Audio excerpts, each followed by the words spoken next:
नमस्कार मित्रों, मैं विकास शाक्य एक बार फिर से आप सबका स्वागत करता हूं अपने चैनल पर। और आज हम डिस्कस करने जा रहे हैं अष्टावक्र गीता चैप्टर नंबर 18 के वर्स नंबर 43 और 44 को। 43वें और 44वें श्लोक को आज हम डिस्कस करने जा रहे हैं। लेकिन हर बार की तरह इस बार भी मैं इस वीडियो को शुरू करने से पहले आपको ये बता दूं कि अगर आपको स्पिरिचुअल स्टडी करनी है, चाहे आप भागवत गीता पढ़ रहे हो, चाहे अष्टावक्र गीता पढ़ रहे हो, या फिर उपनिषद पढ़ रहे हो, या फिर कोई भी वेद पुराण किसी भी तरह का साहित्य यदि आप पढ़ना चाहते हैं और उसे ठीक से समझना चाहते हैं, तो सबसे पहले आप दो काम करिए। सबसे पहले तो आप भगवत गीता का जो चैप्टर नंबर 13 है और जो चैप्टर नंबर 14 है, उसके माध्यम से परा अपरा प्रकृति के जो 24 तत्व हैं उनके बारे में, मन बुद्धि अहंकार जो कि इन्हीं 24 तत्वों का हिस्सा है इसके बारे में, उसके अलावा प्रकृति के 3 गुण जो कि इन्हीं 24 तत्वों का हिस्सा है। ठीक है, मन बुद्धि अहंकार ये भी 24 तत्वों में से 3 तत्व हैं, और प्रकृति के जो 3 गुण होते हैं ये एक यूनिट की तरह गिने जाते हैं, ये भी इन्हीं 24 तत्वों में एक तत्व की तरह गिने जाते हैं। प्रकृति के 3 गुण एक तत्व की तरह गिने जाते हैं। तो इन सब के विषय में चैप्टर नंबर 13 और 14 में समझाया गया है। तो अगर आप चैप्टर नंबर 13 और 14 के माध्यम से परा अपरा प्रकृति के 24 तत्व, मन बुद्धि अहंकार और प्रकृति के 3 गुणों के बारे में समझ जाते हैं और उसका प्रभाव क्या पड़ता है इसके बारे में भी अगर आप समझ जाते हैं, तो आपको चीजें काफी आसान लगेंगी जब भी आप कोई साहित्य पढ़ते हैं। चाहे आप विवेकानंद साहित्य पढ़ें, चाहे आप वेद उठा लें, पुराण उठा लें, हर तरफ आपको चीजें आसान लगने लगेंगी। ठीक है, ये मेरा व्यक्तिगत अनुभव है और निश्चित रूप से ये आपको भी ऐसा ही महसूस होगा। आप एक बार करके देखिए। ठीक है, केन, मुंडक और मांडुक्य, इसके अलावा ये 3 उपनिषद हैं। पहले तो भगवत गीता के चैप्टर नंबर 13 और चैप्टर नंबर 14, उसके अलावा केन है, मुंडक है और मांडुक्य है।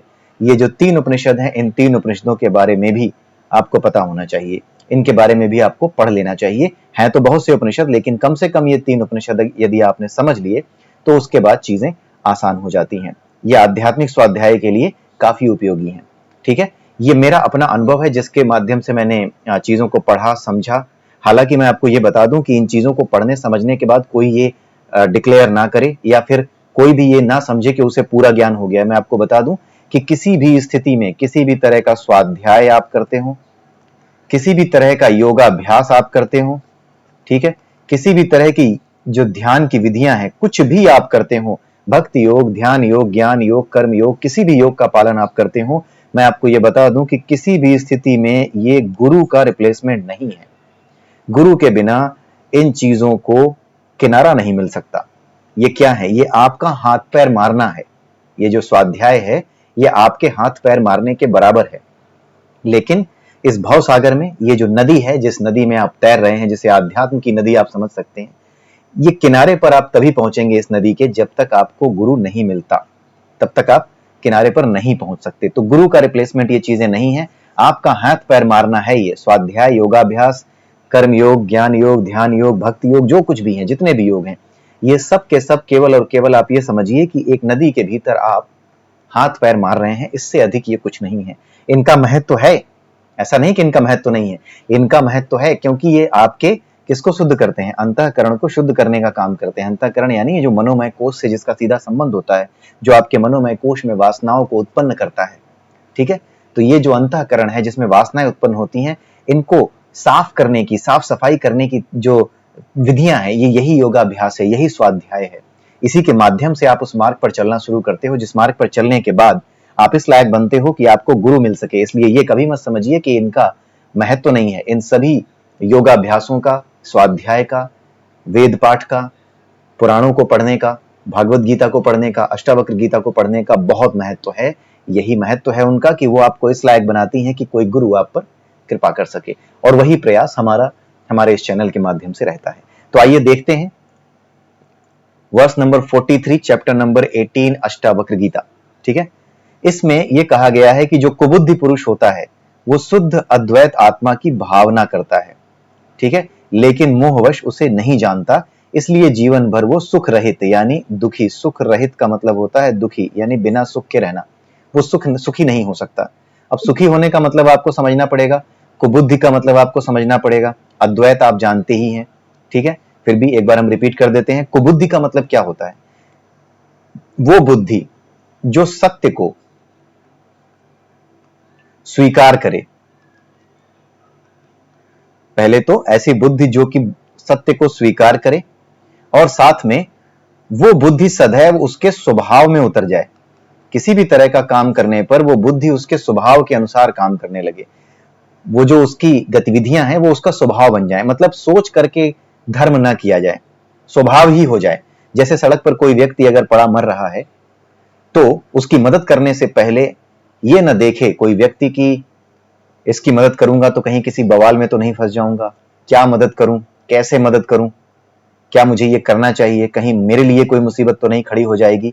जो इस तरह से तर्क वितर्क करके निर्णय ले करके धर्म करे, वो उस स्वभाव से धर्म नहीं कर रहा, वो बुद्धि से धर्म कर रहा है। और जब तक आप बुद्धि पर आश्रित हैं तब तक आप भवसागर में लटक रहे हैं, क्योंकि बुद्धि कभी भी आपको पार नहीं लगा सकती। बुद्धि केवल आपको सही और गलत का निर्णय करने में आपकी मदद कर सकती है। और ये जो सही और गलत का निर्णय है, ये निर्णय अगर इस तरीके से हो कि अगर मैं इसकी मदद करता हूं मरते हुए आदमी की तो मेरा नुकसान नहीं होगा, चलो मदद कर देते हैं, इतनी मदद करने के बाद मेरा भी नाम हो जाएगा, वाहवाही हो जाएगी, तो बुद्धि से निर्णय आपने ले लिया कि नहीं ये करना चाहिए क्योंकि मेरा नुकसान नहीं है। लेकिन इसी बुद्धि से जब आप निर्णय लेते हो कि हाँ यार ये तो मर रहा है, ये इसको जरूरत है, मेरी बुद्धि ये कहती है कि इसकी मदद करनी चाहिए, ये मनुष्य है, मनुष्य की मदद करना, उसकी सहायता करना ही मनुष्यता है, इसलिए चाहे जो हो मुझे इसकी मदद करनी है। तो ऐसी बुद्धि क्या कही जाती है? सुबुद्धि कही जाती है। और इसी बुद्धि का जो प्रतीक होती है, इसी बुद्धि को क्या कहा जाता है? श्वेत, बिल्कुल श्वेत, जिसमें कोई दोष नहीं है। इसीलिए जो माता सरस्वती होती हैं, उनका जो बुद्धि होती है ना, हमारी बुद्धि का जो चित्रात्मक या एक मूर्ति के रूप में जो निरूपण होता है, वही माता सरस्वती के रूप में हमारे सामने रखा जाता है। कुछ मूर्ख ऐसा कहते हैं कि अगर विद्या की देवी सरस्वती है तो उनकी पूजा करने के बाद भी हमारे यहाँ इतने गंवार क्यों हैं? उन गंवारों को खुद ये नहीं पता है कि वो गंवार हैं। उन्हें पता ही नहीं है कि माता जो सरस्वती हैं उनके लिए या वीणा बरदंड मंडित करा या श्वेत पद्मासना जो श्वेत कमल के आसन पर बैठी हैं, वो श्वेत रंग का महत्व क्या है, ये महत्व वो नहीं जानते।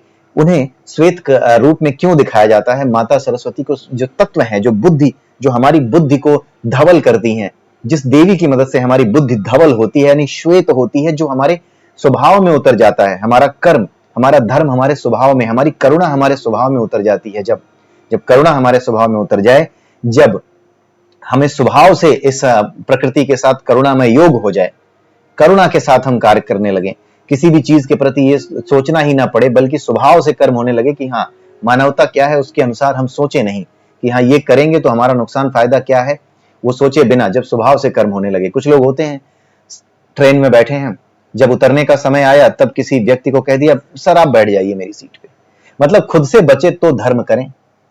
ये जो लोग होते हैं ये कुबुद्धि होते हैं, इनकी जो बुद्धि होती है ये कुबुद्धि होती है। और सुबुद्धि क्या होती है? वो बुद्धि जो श्वेत हो, यानी जो स्वभाव से ही आपको ऐसा बना दे कि आप सोचो ही नहीं, तर्क वितर्क करो ही नहीं, बस जो सत्य है, जो कर्तव्य है, उसे निष्काम भाव से कि इसके बदले क्या आएगा क्या नहीं आएगा, स्वभाव से आप वो कर्म कर डालो। जैसे एक बार हमने कर्ण की कहानी इन्हीं अष्टावक्र गीता के किसी एक एपिसोड में हमने उसको पढ़ा था कि कर्ण के पास जब भगवान कृष्ण गए और युधिष्ठिर के पास जब भगवान कृष्ण गए, दोनों से ही मदद मांगी कि मुझे यज्ञ के लिए लकड़ियां चाहिए। लेकिन युधिष्ठिर ने कहा कि अभी तो मालिक बारिश हुई है, लकड़ियां भीगी हुई हैं, जैसे ही ये बारिश रुकेगी हमारी सेना निकल पड़ेगी और यज्ञ के लिए लकड़ियां निकाल करके जंगल से लेकर के आएगी और आपके महल तक पहुंचा देगी। तो उन्होंने सोच करके तर्क वितर्क करके अपने धर्म की बात की, ठीक है। लेकिन भगवान कृष्ण ये मानते थे और ये कहते थे कि कर्ण युधिष्ठिर से ज्यादा बड़ा धर्म का ज्ञाता है, और इस बात को अर्जुन नहीं समझता था। तो अर्जुन को लेकर के भगवान कृष्ण अब कर्ण के भी महल के पास गए। कर्ण के महल में जाके उन्होंने वही प्रश्न किया कि हे कर्ण, मुझे क्या करना है? यज्ञ करना है, तो मुझे अपनी यज्ञशाला के लिए लकड़ियां चाहिए। तो कर्ण ने क्या किया? युधिष्ठिर ने तो तर्क वितर्क बताए, सारे तर्क दिए कि अभी तो बारिश हो रही है, ये है वो है। हालांकि युधिष्ठिर के मन में ऐसा कुछ नहीं था कि वो बहाना कर रहा था, युधिष्ठिर भी चाह रहे थे मदद करना। लेकिन यहां पर बात है स्वभाव की, जो स्वभाव से ही धार्मिक है, जो सोचता ही नहीं कि धर्म निभाने के बाद मेरा होगा क्या, धर्म को पूरा करना है, केवल अपने कर्तव्य को पूरा करना है, केवल उसके बदले मेरा नुकसान होगा फायदा होगा इसकी चिंता ही ना हो। जैसे एक आईएएस ऑफिसर है, कोई गुंडा है, उसके खिलाफ उसने कार्यवाही की है, गोली मार सकता है, वो माफिया है, लेकिन उसने अपना कर्तव्य समझा कि नहीं, इसको पकड़ करके जेल में ठूंस देना है, इसको और पीटना है बल भर, ठीक है, उसने अपना कर्तव्य पूरा कर दिया, उसके खिलाफ कार्यवाही की। आगे क्या होगा वो उसकी परवाह नहीं कर रहा, वो अपने कर्तव्य पथ पर चलते हुए जान देने के लिए भी तैयार है। ये है स्वभाव से धार्मिक होना, ये है स्वभाव से धर्म का पालन करना। धार्मिक होने के लिए बहुत ज्यादा पूजा पाठ या इन चीजों को करने वाले को ही धार्मिक नहीं कहा जाता। हर वो व्यक्ति जो कर्म योग का पालन कर रहा है, भगवान कृष्ण ने भगवत गीता में कर्म योग की भी बात की है, तो जो कर्म योग के अनुसार चल रहा है वो भी धार्मिक है। जो अपने कर्म निष्काम भाव से कर रहा है, ईश्वर के ऊपर सारी चीजें छोड़ दे रहा है, वो भी निष्काम भाव से कर्म कर रहा है, ठीक है। तो इसी तरीके से जब भगवान कृष्ण कर्ण के पास गए तो कर्ण ने क्या किया, जैसे ही प्रश्न सुना भगवान कृष्ण का, जैसे ही भगवान कृष्ण ने उससे कहा कि मुझे लकड़ियां चाहिए, तो कर्ण ने सिर झुकाया, उसने कहा जो आज्ञा प्रभु, और कर्ण ने अपना धनुष उठाया और जो उसका महल था उस महल के हर चौखट दरवाजे को तोड़ करके रख दिया और कहा कि ये लीजिए लकड़ियां। उसने सोचा नहीं, उसने धर्म का पालन कर दिया कि जो आए हैं यज्ञ के लिए लकड़ियां मांग रहे हैं और बिना विलंब के मुझे उन्हें अपने सामर्थ्य के अनुसार जो कुछ भी हो सकता है उनकी मदद करनी चाहिए। तो अपनी सामर्थ्य के अनुसार उसने ये नहीं देखा कि उसका क्या बिगड़ रहा, उसने अपने महल के चौखट दरवाजे तोड़कर फेंक दिए और भगवान कृष्ण के चरणों में सारा यज्ञ की लकड़ियां जो है अर्पित कर दी। तो यही है स्वभाव से धार्मिक होना, ठीक है। तो जो सुबुद्धि है वो तर्क वितर्क नहीं करती, वो निष्काम भाव से कर्म करती है और ऐसा व्यक्ति ही जीवन भर सुखी रहता है। यही यहां कहा जा रहा है। सुख वही है जब स्वभाव में आपका धर्म उतर जाए, क्योंकि जब स्वभाव से ही आपके भीतर धर्म उतर जाएगा तो आप जानते हैं कि जो भी कर्म आप कर रहे हैं उसका उत्तरदायित्व तो आपका नहीं है, उसका उत्तरदायित्व तो परमात्मा का है, क्योंकि आपने उन कर्मों के फलों को त्याग दिया है। और आप इस बात को जानते हैं कि जिस कर्म के फल को आपने त्याग दिया है वो परमात्मा के कर्म हो गए, वो परमात्मा को अर्पित कर दिए, इसलिए उसको आपको उसकी चिंता करनी ही नहीं। जब चिंता ही नहीं है तो सुख और दुख का कारण ही नहीं है। चिंता ही तो दुख और सुख का कारण है। चिंता पूरी हो जाए तो सुख मिल गया, चिंता अगर पूरी ना हो, चिंता से जो चीज जुड़ी हुई है, जो काम जुड़ा हुआ पूरा ना हो तो क्या हो गया, दुख हो गया, ठीक है। अगर पूरा हो गया तो सुख मिल गया, खुश हो गए।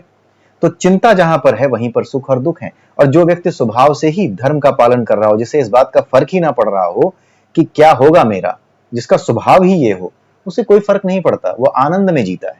यही बात यहां पर बताई गई है। यहां पर कुबुद्धि व्यक्ति के बारे में यह बताया गया है कि जो कुबुद्धि व्यक्ति होता है वो अद्वैत, यानी वो ये कहता तो है कि परमात्मा का ही अंश क्या है, आत्मा है, यानी बड़ी बड़ी बातें तो करता है कि परमात्मा का ही अंश है आत्मा, हम परमात्मा से अलग नहीं है, अहम ब्रह्मास्मि, मैं ही ब्रह्म हूं, ठीक है। ये मत करो, वो करो, हमें हमेशा सद्गुणों का पालन करना चाहिए, यम नियम आसन प्राणायाम प्रत्याहार ध्यान धारणा समाधि, इन सारी चीजों के बारे में बड़े बड़े लेक्चर देता है, लेकिन उसके स्वभाव में धर्म नहीं होता। स्वभाव का मतलब आप समझ गए, स्वभाव से धर्म होने का मतलब आप समझ गए। स्वभाव से वो अपने स्वरूप को प्राप्त नहीं होता, ठीक है। जब आप स्वभाव से कर्म करने लगते हो तो आप अपने स्वरूप को प्राप्त हो जाते हो, जो कि आत्मरूप है, जो आत्मा है। क्योंकि ये जो प्रकृति है ये भी ये नहीं देखती कि उसका क्या हो रहा है, उसका काम है इस काम को करते जाना। वो ये नहीं देखती जब आप प्रकृति को नुकसान पहुंचाते हो, गर्मी ज्यादा बढ़ती है, ग्लेशियर पिघलते हैं, टूटते हैं, तो बड़े बड़े शहर कई बार डूब जाते हैं, बड़े बड़े द्वीप कई बार डूब जाते हैं। ये प्रकृति का साधारण सा नियम है। सूर्य अपने नियम के अनुसार सुबह निकलता है, शाम को अस्त हो जाता है, ठीक है। प्रकृति के नियम के अनुसार वो कभी भी अपने नियम को नहीं तोड़ता। वो सदैव सूर्योदय के समय उदय होगा और सूर्यास्त के समय अस्त हो जाएगा। पृथ्वी की गति के कारण उसका उदय और अस्त होना अपनी जगह पे नियत है, किसी भी स्थिति में ये नियम नहीं बदलता। अगर ये नियम बदल जाए तो हम में से कोई जिंदा ना रहे। यही धर्म है कि चाहे कुछ भी हो जाए, जो कर्तव्य आपके लिए निर्धारित किया गया है उस कर्तव्य को बिना कोई तर्क वितर्क किए जब आप काम करते हैं तो आपकी बुद्धि कैसी हो जाती है, सुबुद्धि हो जाती है। और अगर आप तर्क वितर्क करके आप जो है बड़ी बड़ी बातें करने के बाद भी धर्म को अपने भीतर नहीं उतार पाए हैं, आप सही बातें करते तो हैं लेकिन स्वभाव से आप आत्मरूप नहीं हो पाए हैं, स्वभाव से आप परमात्म रूप नहीं हो पाए हैं। परमात्म रूप यानी जो कि सभी इस संसार के सभी लोगों की रक्षा कर रहा है, करुणामय है सभी के लिए। तो जब तक आप उस तरह से नहीं हो पाए हैं तब तक आप क्या हैं, आप चाहे जितनी बड़ी बड़ी बातें कर लें, आप केवल और केवल एक कुबुद्धि व्यक्ति हैं, एक पाखंडी व्यक्ति हैं। तो यहाँ पर कुबुद्धि किसको कहा गया है, कुबुद्धि उन्हें कहा गया है जो पाखंडी हैं, स्वभाव से आत्मरूप नहीं है, जो करुणामय नहीं है अपने स्वभाव से, उन्हें ही पाखंडी कहा गया है। लेकिन ऐसे व्यक्ति क्या करते हैं, बातों और भावों में केवल उसे मान लेते हैं, केवल ऐसा मान लेते हैं क्योंकि किताबों से पढ़ करके इन चीजों को जान करके, दो चार बड़ी बड़ी किताबें पढ़ के, चीजों को समझ करके, वेद पुराण पढ़ के, उपनिषद पढ़ करके, इन बातों को जानने के बाद वो बड़ी बड़ी बातें, बड़ी बड़ी डींगे तो हाँकते हैं, लेकिन वो खुद इन बातों को अपने भीतर नहीं उतार पाते। तो ऐसे लोग कैसे होते हैं? कुबुद्धि पुरुष होते हैं, उन्हीं को कुबुद्धि यहाँ पर कहा गया है। आई होप कि ये श्लोक आपको समझ में आया होगा। सिंपल सा है, बहुत ज्यादा कोई मुश्किल नहीं है। यहाँ पर इसका अर्थ भी लिख दिया गया है, कुबुद्धि किसे कहा गया है और जो कुछ भी है। अद्वैत आत्मा का मतलब यह है कि परमात्मा का ही अंश है, यानी जिस तत्व से परमात्मा बना है उसी तत्व से आत्मा बनी है। बस परमात्मा विशाल है, आत्मा अणु है, यानी छोटी है। जैसे आग बहुत भयानक होती है, बहुत बड़ी होती है, लेकिन उसकी एक चिंगारी बहुत छोटी सी होती है, लेकिन जो आग में क्षमता है वही चिंगारी में क्षमता है। इसी को कहते हैं अद्वैत, यानी जिस तत्व से परमात्मा तत्व का निर्माण हुआ है, परमात्मा जिस तत्व से बना है वही तत्व आत्मा है। बस अंतर कहां है? उनके आकार में। परमात्मा विभु यानी विशाल है, अनंत है, और आत्मा अणु है। वो एक शरीर के भीतर, ये शरीर के जो 5 कोश हैं इनके भीतर बंद है। किसमें बंद है? अंतःकरण से पार करते हुए, ज्ञानमय कोश से पार करते हुए, ये जो हृदय होता है जिसको हम क्या कहते हैं? आनंदमय कोश, वहां पर आत्मा का निवास है। ठीक है, तो ये जो चीज होती है ये हमें समझनी पड़ती है। कोई बहुत मुश्किल चीज नहीं है ये चीज यहाँ पर जो बताई गई है, कोई बहुत मुश्किल चीज नहीं है। तो जो आत्मा को, अपने आप को नहीं जान पाते, वो क्या होते हैं? वो मोहवश कभी जो है सही बात समझ नहीं पाते। उनकी बुद्धि कैसी होती है? कुबुद्धि होती है। अद्वैत की बात हम कर रहे थे, तो अद्वैत की बात करते समय जो हमने समझा वो यही है कि जो तत्व है वो वही है, जो आत्मा है ये वही है। परमात्मा तत्व से ही, वही तत्व जिससे आग बनी है वही तत्व चिंगारी का है, क्योंकि दोनों ही आग है। चिंगारी भी उतनी ही बड़ी आग लगा सकती है जितना कि वो आग लगा रही है। आग जहां आग लगी हुई है उससे चिंगारी उड़ करके, छोटी सी चिंगारी उड़ करके किसी ऐसी जगह गिर जाए जहां पे कोई ज्वलनशील पदार्थ रखा है, तो वहां पर भी उतनी ही बड़ी आग उत्पन्न हो जाएगी। तो रासायनिक रूप से अगर कोई रासायनिक सूत्र हो आग का, तो चिंगारी का भी वही सूत्र होगा। ठीक है, तो यहां पर अद्वैत है, यानी दोनों में कोई अंतर नहीं है। किस लेवल पर? तत्व के स्तर पर कोई अंतर नहीं है परमात्मा और आत्मा में, लेकिन विशालता के स्तर पर उनमें क्या है? द्वैत है। जब विशालता की बात करते हैं, कौन ज्यादा बड़ा है कौन छोटा है, तो वहां पर क्या है? द्वैत है। यानी जो आत्मा है वो अणु है, छोटी है, और जो परमात्मा है वो विभु है, यानी बड़ा है। ठीक है, विशालकाय है, अनंत है। तो केवल और केवल फैलाव के आधार पर आत्मा और परमात्मा में भेद है, लेकिन तत्व के आधार पर, गुणों के आधार पर आत्मा और परमात्मा में कोई भेद नहीं है। इसीलिए जब व्यक्ति अपने आप को आत्मा रूप में जान जाता है तो वो परमात्मा को भी जान जाता है, और उसी के साथ इस पूरी सृष्टि में मुक्त होकर विचरण करता है, या जिस लोक की वो कामना करता है उस लोक में जाकर के रहता है। अगर वो भगवान श्री कृष्ण के गोलोक वृंदावन की कामना करता है तो वो गोलोक धाम में जाकर के रहता है। अगर वो निराकार ब्रह्म की उपासना करता है तो वो निराकार ब्रह्म में लीन हो जाता है। ठीक है, तो यही चीजें हैं, ये अलग विषय हैं। निराकार ब्रह्म और साकार ब्रह्म के विषय अलग हैं, और ये हमारे उपनिषदों का विषय है। तो जब हम उपनिषद पढ़ेंगे, अभी तो 3 उपनिषद हमने पढ़े हैं, केन, मुंडक और मांडुक्य, लेकिन इसके अलावा जब हम दूसरे उपनिषद पढ़ेंगे तो वहां पर इन चीजों के बारे में हम समझेंगे। ठीक है, आइए अब देखते हैं 44th वर्स क्या कहता है। ये बहुत आसान है। यहां पर कहा गया है कि जो मुमुक्ष पुरुष है, मुमुक्ष का मतलब क्या होता है? जिसे मोक्ष की इच्छा हो। जब व्यक्ति परेशान हो जाता है, चारों तरफ से उसको हार का सामना करना पड़ता है, जब वो सुख ढूंढते ढूंढते ये समझ जाता है कि दुख के अलावा इस संसार में कुछ नहीं है, भले ही हम कितना भी सुख ढूंढ लें, अंततः दुख में ही सारी चीजें खत्म हो रही हैं, तो ऐसा व्यक्ति क्या करता है? मोक्ष की तरफ मुड़ता है। वो वास्तविक सुख को जानने का प्रयास करता है, तब उसे शास्त्रों के माध्यम से, विद्वानों के माध्यम से मोक्ष के बारे में पता चलता है। फिर वो मोक्ष की इच्छा करता है। यहीं से चीजें शुरू होती हैं। लेकिन मोक्ष की इच्छा भी क्या है? इच्छा है। जब मोक्ष की इच्छा होती है तो व्यक्ति ये समझता है, जानता है, उसे पता चलता है कि उसे ज्ञान योग, कर्म योग, ध्यान योग, भक्ति योग, इन चीजों का पालन करना होगा। उसे पूजा पद्धतियों का, उसे योग का अभ्यास करना होगा, पूजा पद्धतियों का अभ्यास करना होगा। इन सारी चीजों के बारे में वो समझने का प्रयास करता है। जब वो इन चीजों के बारे में समझने का प्रयास करता है, इनके बारे में अभ्यास शुरू करता है, पूजा पद्धतियों का अभ्यास शुरू करता है, तो वो क्या करता है? धीरे धीरे अपने आप को इन पूजा पद्धतियों से बांध लेता है। फिर कई बार आप लोगों ने ऐसा सुना होगा कि अरे ऐसे नहीं करते, वैसे करते हैं, जरा सी गलती हो गई तो बड़ा गड़बड़ हो जाएगा। बात तो सही है, बात तो सही है कि जरा सी गलती हो गई तो गड़बड़ हो जाएगा, क्योंकि ये तत्व है। जिस तरह से केमिकल रिएक्शन में आप किसी केमिकल को ऊपर नीचे कम ज्यादा नहीं कर सकते, जरा हिस्सा ऊपर नीचे कम ज्यादा किया केमिकल्स को, रिजल्ट कुछ और आ सकता है, विस्फोट भी हो सकता है। तो ये सभी जितने भी देवी देवता हैं ये तत्व हैं, जिन चीजों को केमिस्ट्री में आप एलिमेंट्स के नाम से जानते हैं, जिनको आप आवर्त सारणी में पढ़ते हैं, ठीक वैसा ही कॉन्सेप्ट है। ये जितने देवी देवता हैं ये तत्व ही हैं, जरा सी गलती हुई तो गड़बड़ हो जाएगी। इसलिए जो मोक्ष की इच्छा रखते हैं, जब वो पूजा पद्धतियों की तरफ जाते हैं तो उन्हें बड़ा ध्यान रखना पड़ता है। वो डरे डरे रहते हैं कि ये गलत हो गया, वो गलत हो गया तो क्या हो जाएगा, कैसा हो जाएगा, कहीं बिगड़ ना जाए। तो ये क्या करते हैं, जो मोक्ष की इच्छा रखते हैं वो व्यक्ति किसी आलंबन से जुड़ जाते हैं। आलंबन यानी सहारा, सहारा यानी क्या, ज्ञान योग, भक्ति योग, कर्म योग, ज्ञान जो ध्यान योग है, ये सब क्या है, ये उसके सहारे हो गए। किसी दिन ध्यान नहीं लगाया तो टेंशन हो गई, किसी दिन सुबह 4 बजे उठ करके जो है नहा नहीं पाए, परमात्मा का ध्यान नहीं कर पाए तो चिंता हो गई। तो चिंता होने से कोई लाभ नहीं है। आपका शरीर है, प्रकृति के नियम है, उन नियमों के अनुसार जो कुछ भी आपके लिए तय है वही सब हो रहा है। लेकिन चिंता हो गई कि आज सुबह उठ नहीं पाए, आज अगरबत्ती नहीं लगा पाए। ऐसा नहीं है कि ये चीजें नहीं करनी चाहिए, नियमों में बंद करके नियमों के अनुसार अपने आप को चलाना चाहिए। नियमों के अनुसार चलाना ही योग कहलाता है। योग का मतलब क्या है, योग का मतलब है प्रकृति के साथ जुड़ना। और प्रकृति क्या है, प्रकृति एक सिंपल हार्मोनिक मोशन कर रही है। सिंपल हार्मोनिक मोशन का मतलब होता है एक निश्चित समय पर एक निश्चित काम का बार बार होना, रिपीट होना।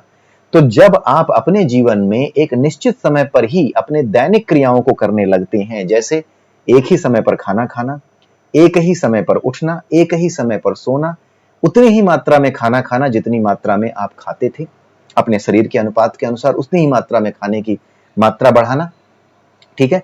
तो ये क्या है, ये योग है। योग का मतलब क्या हुआ, प्रकृति के साथ योग करना। सांस जब आप लेते हैं 4 सेकंड तक ली और 4 सेकंड तक बाहर फेंकी, तो ये क्या है, आप एक सिंक्रोनाइजेशन ही तो बना रहे हैं प्रकृति के साथ। आप अपने आप को एक सिंपल हार्मोनिक मोशन में ही तो ला रहे हैं कि 4 सेकंड तक अंदर ली, फिर 4 सेकंड तक बाहर सांस छोड़ेंगे। तो ये क्या है, ये सिंपल हार्मोनिक मोशन में आने का ही तो प्रयास है। जब आप एक समय पर उठते हैं, एक समय पर सोते हैं, एक ही समय पर खाते हैं, नियम को नहीं तोड़ते, तो आपका क्या हो जाता है, आपका योग हो जाता है प्रकृति के साथ। और जैसे ही आपका योग होता है प्रकृति के साथ, वैसे ही आपको आध्यात्मिक अनुभव होने लगते हैं। आप सिर्फ और सिर्फ सुबह सही समय पर उठना शुरू कर दीजिए। आप अगर आध्यात्मिक नहीं थे, निश्चित मानिए आध्यात्मिकता की ओर अगर आपका थोड़ा सा झुकाव था तो अब ज्यादा हो जाएगा, ठीक है। यही चीज होती है। तो योग इसी को कहते हैं, प्रकृति के स्वभाव वाला हो जाना, यही योग होता है। जिस तरह से प्रकृति चल रही है एक सिंपल हार्मोनिक मोशन में, उसी तरह से किसी भी प्रकार के अभ्यास को करना, चाहे वो सोने और जागने से जुड़ा हुआ हो, चाहे कैसा भी हो, उसी को क्या कहते हैं, योग कहते हैं। लेकिन जो व्यक्ति मोक्ष की इच्छा रखता है वो इन योगों से बंध जाता है, वो अपने आप को बांधता है। उसे ये समझना चाहिए कि योगाभ्यास के माध्यम से वो क्या कर रहा है, वो सिर्फ और सिर्फ अपने अंतःकरण को शुद्ध करने का काम कर रहा है। क्योंकि जब आप प्रकृति के स्वभाव वाले हो जाते हो तो आप प्रकृति के नियमों के अनुसार ही निष्काम भाव से कर्म करने में आपको मदद मिलती है, क्योंकि योग हो गया ना। तो प्रकृति जिस तरीके से कर रही है वो आपको अपने साथ लेकर के चलने लगती है। आप एक वेव बना लेते हो। सिंपल हार्मोनिक मोशन से क्या बनती है, एक वेव का फॉर्म होता है सिंपल हार्मोनिक मोशन। तो जब आप उस वेव के फॉर्म में आ जाते हो तो आप प्रकृति आपको अपने साथ लेकर के चलने लगती है, और फिर आप प्रकृति के अनुसार ही केवल अपने कर्तव्यों की तरफ ध्यान देने लगते हो। क्या होगा क्या नहीं होगा, अपने आप वो चीजें छोड़ने लगते हो। आप चीजों की चिंता करना बंद कर देते हो कि इसके बदले क्या हो जाएगा क्या नहीं हो जाएगा। जो सही लगता है, जो कर्तव्य करने लायक लगता है, आप उसको करते हो और आगे बढ़ जाते हो। यही चीज होती है। तो योग का यही लाभ होता है। लेकिन जो व्यक्ति ये सोचता है कि इन विधियों से ही सब कुछ हो जाएगा, मतलब मैं रोज अगर ऐसा करता रहूंगा, समय पे उठता रहूंगा, तो जो है मुझे अपने आप मोक्ष मिल जाएगा, तो ऐसा नहीं है। आपको ये जानना होगा कि योग का वास्तविक अर्थ क्या है। और जब आप एक बार जुड़ गए तो कभी अगर आप नहीं उठ पाए, कभी कुछ हो गया, तो वो परमात्मा के हाथ में छोड़ दीजिए। उनकी इच्छा थी तो आप नहीं उठ पाए, ठीक है। लेकिन इन चीजों से चिंता मत करिए कि हाँ जो चीजें हम कर रहे हैं, जो पूजा पाठ कर रहे हैं, उससे गड़बड़ हो गई तो कहीं कुछ गड़बड़ हो जाएगा। भगवान सब जानते हैं, ठीक है। अभी हम नीचे एक्सप्लेन यहाँ पे करके रखा हुआ है, यहाँ पर हमने नीचे एक्सप्लेन किया हुआ है। यहाँ पर लिखा हुआ है कि जो मोक्ष की इच्छा करता है वो भी बंधन में बांध लेता है स्वयं को, क्योंकि वो विधियों और पूजा पद्धतियों से खुद को बांधकर किसी प्रकार की गलती ना हो ऐसी चिंता से ग्रसित रहता है।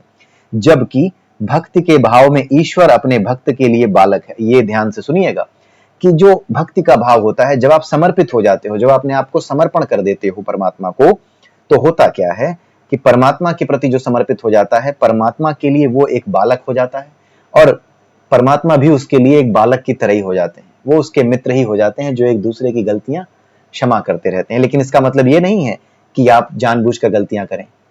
मित्र भी एक दूसरे की वो गलतियां माफ करते हैं जो अनजाने में हो गई या अज्ञानता में हो गई। जानबूझकर की हुई गलती कोई मित्र दूसरे मित्र की माफ नहीं करता। जानबूझकर की हुई गलती को वो नोट कर लेता है कि ये कुछ कर रहा है चालाकी, इसकी जानबूझ करके सुनियोजित ढंग से की गई गलती है। इसीलिए गलतियों के स्तर को समझिए। एक गलती है जो अज्ञानतावश हो गई, अज्ञानतावश अनजाने में अगर कुछ हो गई, तो ईश्वर परमात्मा जो है वो आपका मित्र है। वो आपका मित्र होने की वजह से क्या होगा कि वो आपकी गलतियां माफ करता जाएगा।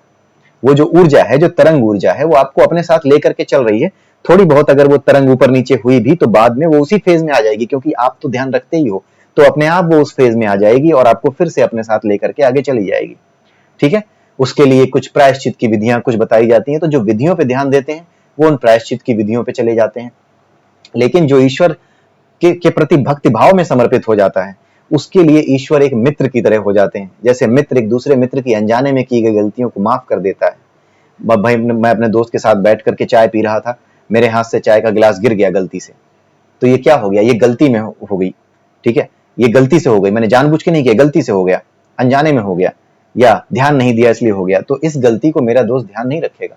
लेकिन अगर मैं क्या करूं, वो बैठा हुआ है, किसी बात पे बहस हो गई और मैं उसकी चाय से जानबूझ करके गिरा दूं, तो उसे बुरा लगेगा। ठीक है, यही अंतर है। तो जब ईश्वर के साथ जब आप क्या करते हैं, भक्ति भाव से जुड़ जाते हैं, तो आपकी गलतियां वो उसी तरह से माफ करता है, चाहे पूजा पद्धतियों में हो, चाहे योग में हो। वो आपकी गलतियां वैसे ही माफ करता है जैसे एक मित्र दूसरे मित्र की माफ कर देता है। जैसे भगवान कृष्ण को अर्जुन ने कई बार, अरे ग्वाले, अरे कन्हैया, बांसुरी सुनाओ, तुम तो बांसुरी सुना करके नाचने के लिए ही बने हो, तुम क्या राजनीति करोगे, इस तरह की बातें बहुत सी मित्रतावश बहुत बार उसने अज्ञानतावश की। और आपको भगवत गीता में याद भी होगा कि एक श्लोक है जहां पे ये अर्जुन कहता है कि मैंने आपको अज्ञानतावश कई बार ग्वाले, कृष्ण, कन्हैया आपका नाम लेके बुलाया, लेकिन आप तो बड़े महान हैं, आप तो पता नहीं क्या हैं, आप तो परमात्मा हैं, इस तरह से मैं आपको जान चुका हूं, तो अब आप मुझे अपना मित्र समझ करके, जैसा एक मित्र दूसरे मित्र की गलतियों को क्षमा करता है, वैसे ही आप मेरी गलतियों को भी क्षमा कर दीजिए।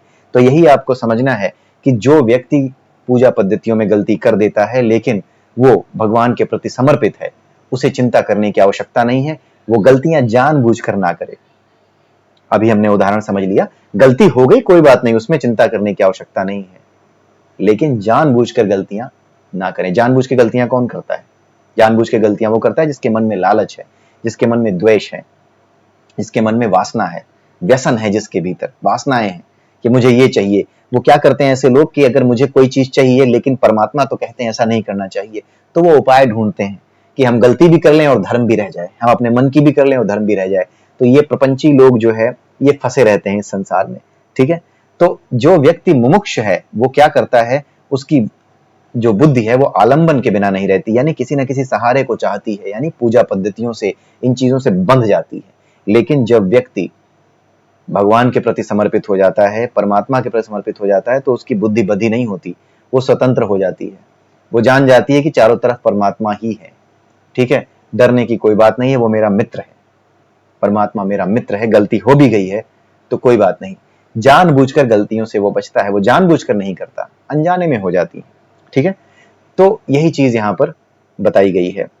तो इस तरह का जो व्यक्ति होता है, पूजा विधियों का ध्यान पूर्वक अनुष्ठान न हो पाने पर कई बार डर जाता है, जो मुमुक्ष है यानी मोक्ष की इच्छा रखता है, लेकिन जो मोक्ष की इच्छा भी त्याग दे, जो केवल ईश्वर से प्रेम करे, परमात्मा से प्रेम करे, स्वयं को जानने की इच्छा रखे ताकि परमात्मा को जान सके, ऐसा व्यक्ति किसी भी तरह की पूजा पद्धति के गलत हो जाने पर, कुछ छूट जाने पर या कुछ अलग हो जाने पर वो क्या करता है, वो चिंता नहीं करता। इसीलिए अगर आपने ध्यान दिया हो, अगर आप मंदिर जाते हैं और वहां कभी आरती में शामिल होते हैं, या फिर आपके घर पे ही कभी पूजा पाठ हुई हो, आपने देखा हो, तो आपने ये देखा होगा कि जब आरती हो जाती है तो उसके बाद एक लाइन और जो है, जो पुरोहित होता है, जो पंडित जी होते हैं, एक श्लोक और बोलते हैं। ठीक है, उसमें वो क्षमा मांगते हैं। ओम आवाहनम न जानामि च विसर्जनम पूजाम चैव न जानामि क्षम्यताम परमेश्वर। यानी ना तो मैं आवाहन जानता हूं, ना मैं ये जानता हूं कि कैसे तिरोधान किया जाए, ठीक है, आवाहनम न जानामि च विसर्जनम, पूजा हम चैव न जानामि, मैं पूजा पद्धतियों को भी नहीं जानता भगवान कि कैसे ये होती हैं, मैं बस करता हूं। क्षम्यताम परमेश्वर, इसलिए परमेश्वर आप मुझे क्षमा कीजिए। यही भाव, यही चीज ध्यान दिलाने के लिए कि आप तो उसके मित्र हो, आप उसके मित्र बनकर रहो, जानबूझकर गलतियां मत करो। बस यही बताने के लिए ये विद्वानों ने हमारे यहाँ ये श्लोक केवल कहने के लिए नहीं लिखे हैं, ये समझने के लिए लिखे हैं, समझने के लिए बताए गए हैं। ये जो बात कही जाती है, आवाहनम न जानामि च विसर्जनम, पूजाम चैव न जानामि क्षम्यताम परमेश्वर, ये बड़े सोच समझ करके लिखी गई है। इन्हीं सब चीजों को समझने के लिए घुमा फिरा करके बहुत सी आरतियां, बहुत से श्लोक, वेद पुराण उपनिषद, हर तरह की चीजें हमारे यहाँ बना के रखी गई हैं। वो केवल पढ़ने के लिए नहीं है, वो समझने के लिए है। तो ये काफी लंबा हो गया वीडियो, समझाने के पर्पज से मुझे थोड़ा लंबा इसको खींचना पड़ा, लेकिन इसी के साथ आज का ये वीडियो मैं यहाँ पे समाप्त कर रहा हूँ और उम्मीद करता हूँ कि आपको ये श्लोक समझ में आए होंगे। ठीक है, मुमुक्ष पुरुष का मतलब समझ में आया होगा। एक होता है मुक्त की इच्छा रखने वाला, एक होता है मुक्त पुरुष, यानी जो स्वभाव से ही मुक्त है। स्वभाव से मुक्त कौन है?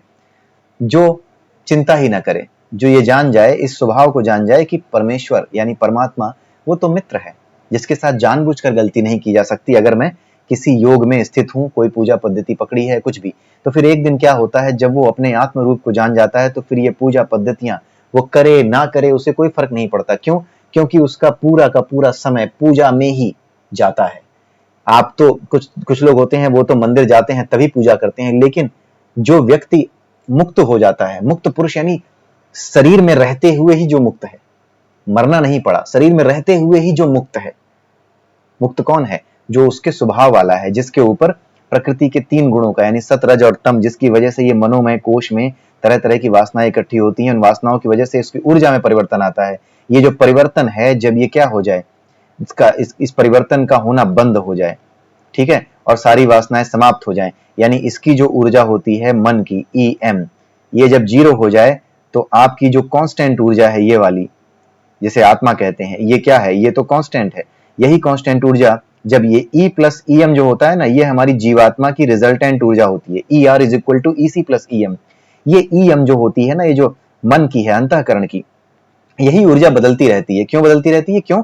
क्योंकि मनोमय कोश में वासनाओं की वजह से, सतरज और तम 3 गुणों की वजह से नए नए कर्म करने की प्रेरणा उत्पन्न होती है, जिससे कोई ना कोई फल चाहिए होता है, जिसके बदले कोई ना कोई फल चाहिए होता है। इसी की वजह से ये ऊर्जा क्या करती है, मनोमय कोश की ऊर्जा बदलती रहती है। ये बदलती रहती है तो इसका कुछ मान रहता है, यानी ग्रेटर देन 1 समझ लीजिए या कुछ भी समझ लीजिए। ये 0 नहीं होती, ये ग्रेटर देन 0 रहती है। जब तक ये ग्रेटर देन 0 रहती है, तब तक ER जो होता है वो EC के बराबर नहीं होता। ER EC के बराबर कब होगा? जब EM यानी जो माइंड वाली ऊर्जा है, यानी जो अंतःकरण की जो ऊर्जा है, जो कि वासनाओं के होने से जो बदल जाती है, जब ये ऊर्जा 0 हो जाएगी, तभी ER is equal to EC हो जाएगा। जब हमारा रिजल्टेंट आत्मा की ऊर्जा के बराबर हो गया, तो हम क्या हो गए? आत्मरूप हो गए। यही बात यहाँ पे बताई जाती है। पूरे अष्टावक्र गीता में कुल मिला के यही समझाया गया है। और ये जो शरीर के 5 कोश हैं, इनको आप बड़े ध्यान से समझ लीजिए।